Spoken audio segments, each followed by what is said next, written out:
My name is Evelyn Sanders. I am 24 years old, and I live in Ohio with my parents, Nathan and Rachel Sanders, and my younger brother, Luke, who is 17. For the last 2 years, I have been working full-time and helping my family. I paid for electricity, water, groceries, and sometimes even part of the mortgage. My parents thanked me sometimes, but I could feel the tension growing. It was Thanksgiving weekend. Families around us were gathering, eating, shopping. Inside our home, things felt tense. Nathan barely spoke to me during dinner. Every time I talked about work or saving money to move out, he looked at me with anger. I tried to stay quiet for Luke's sake. After dinner, I went to my room to rest. That's when Nathan burst in, shouting that I was a burden, that I was disrespectful, and that I didn't belong in the house anymore. He didn't ask me to leave in a few days. He told me to leave right now. I was shocked. My heart raced. I had just paid the water and power bills. I had filled the fridge. Still, he threw me out without a second thought. Tears filled my eyes, but I didn't argue. I packed a small bag. Luke tried to speak up, but Nathan yelled at him to stay out of it. Before I walked out the door, I made one final choice. If they didn't want me, they wouldn't get my help anymore. I logged into the accounts I had been paying for electricity, water, internet, and stopped all payments. Carrying just a suitcase and my pride, I stepped into the cold night, not looking back. I stayed that first night at my friend Kara Miller's apartment. She welcomed me without hesitation. I sat on her couch, staring at the wall, numb. I couldn't believe my own parents had kicked me out after everything I had done for them. The next morning, I called the utility companies to confirm my accounts were closed. I explained that I no longer lived at that address. They canceled the services by the end of the day. By nightfall, the Sanders house had no electricity, no water, and no internet. It didn't take long for the chaos to start. My phone buzzed nonstop. First, it was Rachel begging me to fix the bills. Then Nathan called, furious, demanding I stop acting selfish. I didn't answer any calls. I blocked their numbers. That evening, Luke sent me a text. The house is a mess. Dad is furious. Power's out. Water's off. Mom's crying. I miss you. Reading his message broke my heart. But I knew I had done the right thing. Staying would have only broken me more. Nathan's anger grew worse. He tried hacking into my bank account. I received security alerts and immediately changed all my passwords. I even got a new bank card the next morning. I thought he would eventually give up. I was wrong. 2 days later, while I was at Kara's apartment, someone pounded on the door. Kara peeked through the peephole and turned to me, her face pale. "It's your dad," she whispered.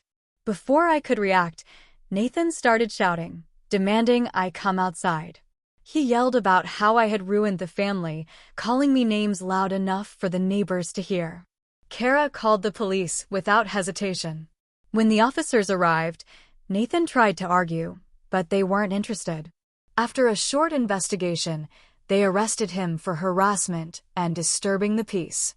I watched from the window as they put him in handcuffs. My heart ached, but I didn't feel guilty. He had crossed every line. After the arrest, I filed for a restraining order. The court granted it quickly. Nathan was ordered to stay away from me, Kara, and her home. I thought things might calm down after that. But Nathan wasn't finished yet. 3 days later, I walked out to find my car missing. At first, I thought it was towed. Then I checked the cameras outside Kara's building. There he was, Nathan, stealing my car in the middle of the night. Kara helped me file a police report. They found the car abandoned 2 towns over, damaged and stripped inside. It hurt to see what he had done, but it also made my decision stronger. I pressed charges for grand theft. I was done protecting people who had never protected me. After the car incident, things grew quieter, for me at least. But I knew Luke was still trapped in that house. He texted me often, but his messages were short and careful, as if he was scared Nathan might see them. "I'm okay. Just keeping my head down. Wish I could leave too." Reading his words filled me with helpless anger. I wanted to save him, but legally, he was still a minor. There was nothing I could do until his birthday. Meanwhile, Nathan and Rachel's lives fell apart. Without my financial support, unpaid bills piled up. Power companies refused to reconnect without full payment. The house sat dark most nights. They had no internet, no hot water, barely enough food. Their pride kept them from asking for real help. Instead, they blamed me, telling anyone who would listen that I had abandoned them. Luke told me the truth. Nathan was angrier than ever, shouting at Rachel, blaming her for raising a selfish daughter. Rachel cried often, but she never took responsibility either. They couldn't accept that their own actions had led them here. Luke kept surviving day by day, holding on to the promise I made him. As soon as you turn 18, I'll come get you. Wish I could leave too. Reading his words filled me with helpless anger. I wanted to save him, but legally, he was still a minor. There was nothing I could do until his birthday.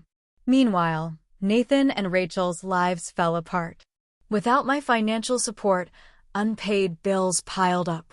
Power companies refused to reconnect without full payment. The house sat dark most nights.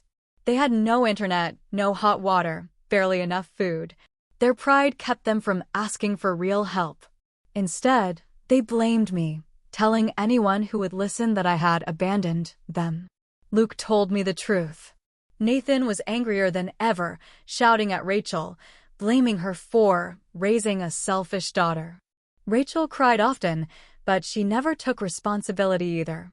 They couldn't accept that their own actions had led them here. Luke kept surviving day by day, holding on to the promise I made him. As soon as you turn 18, I'll come get you. I meant every word. Luke's 18th birthday finally came. I was up early, pacing Kara's apartment, waiting for his message. At 7:03 a.m., my phone buzzed. I'm ready. Can you come now? Without wasting a second, I grabbed my keys and left. Kara offered to come with me, but I wanted to do this alone. I drove to our old house, my heart pounding the whole way. I parked down the street and waited. A few minutes later, Luke walked out with one duffel bag slung over his shoulder. His face was pale but determined. He didn't look back. He didn't hesitate. He climbed into my car, closed the door, and exhaled deeply, as if he had been holding his breath for years. We drove away in silence, not daring to speak until the house disappeared from view. Only then did Luke finally say, "Thank you for coming back for me." I squeezed his hand. I promised, didn't I? We didn't have much, just each other. But that was enough. At Kara's apartment, we made space for Luke's things. He slept peacefully for the first time in months. I watched him, feeling a weight lift from my chest. We were finally free. With Luke living safely with me, everything started to feel real. We weren't guests anymore. We were survivors building something new. We spent the first week getting organized. Luke applied for jobs. I picked up extra hours at work. Kara helped us find a small, affordable apartment not far from her place. It wasn't fancy. Peeling paint, old carpets, creaky windows. But it was ours. We bought second-hand furniture. We laughed as we struggled to build a wobbly dining table. We didn't have much money, but for the first time, every dollar we earned was ours to spend. Freedom tasted better than anything. Meanwhile, Nathan and Rachel tried reaching out through distant relatives. Their messages were all the same. You owe us. Family forgives. Come back and fix what you broke. We ignored them. We had given enough. Sacrificed enough. Hurt enough. Luke and I promised each other that we would not repeat the cycle. No manipulation. No guilt games. Only honesty. At night, we made small dreams together. Luke talked about going back to school. I dreamed about getting a better job, maybe saving enough for a real home someday. We were starting fresh together. One afternoon, a letter arrived at our apartment. It was from Nathan and Rachel. I stood holding the envelope for a long time. Luke watched me silently, waiting. Finally, I opened it. The letter was full of anger, blame, and desperation. They accused me of abandoning my duty as a daughter. They begged for money. They threatened to take legal action if I didn't come back and fix things. I felt no fear reading their words, only sadness. They hadn't changed. They still thought love was something owed, not given freely. Luke sat beside me and said, "You don't have to answer." He was right. We burned the letter that night in a small metal bin behind the building. We watched the flames eat the paper, the smoke carrying away years of guilt and pain. It was the final break we needed. No more looking back. No more hoping for apologies that would never come. The past was done. It no longer owned us. We were free to choose a better future. Life wasn't perfect, but it was ours. Luke found a job at a local bookstore. I picked up freelance work in addition to my day job. We budgeted carefully, celebrating small victories like paying rent on time or buying a new lamp for the living room. Sometimes the memories haunted me, Nathan's shouting, Rachel's tears, the weight of constant obligation. But every time doubt crept in, I reminded myself why we left. Luke reminded me too. On nights we stayed up talking, he told me how he had survived those final months. How he kept going by imagining this very life we were living now. How my courage had given him hope. It humbled me. I realized strength wasn't always about fighting back loudly. Sometimes it was about walking away and building something new. We weren't victims anymore. We were survivors. Builders. Family, we learned, wasn't just blood. It was trust, support, respect. Luke and I had that now. Together, we were unstoppable. With no ties left to our old life, Luke and I decided to create our own traditions. No forced family dinners. No fake celebrations. We marked small moments instead, like the day we fully furnished our apartment or the first time Luke got a promotion at work. One Saturday, we hosted a tiny gathering with Kara and a few new friends. We cooked simple food, played music, laughed until our stomachs hurt. For the first time, it felt like home. There was no tension, no walking on eggshells, no fear of sudden outbursts. Just peace. Luke and I also set a rule. No matter how hectic life got, we would check in with each other every week. It was our way of making sure we never fell back into old habits. We promised to talk honestly, to listen without judgment, and to make sure our bond stayed strong. Every shared moment, every meal, every laugh built a foundation stronger than anything we'd ever known before. We were family, by choice and by heart, and we were only just beginning. Months passed, and things started falling into place. Luke thrived at his new job, and I landed a more stable freelance contract. We were finally building a life together, slowly but surely, brick by brick. But there was always one lingering question: would Nathan and Rachel ever stop? One afternoon, I got a call from an unknown number. I almost didn't pick up, but something made me answer. It was Rachel. Her voice was soft, almost pleading.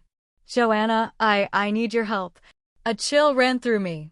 The same anger and guilt I had buried deep inside began to surface, but I kept my cool. "What do you want, Rachel?" She hesitated, then continued. "We're struggling.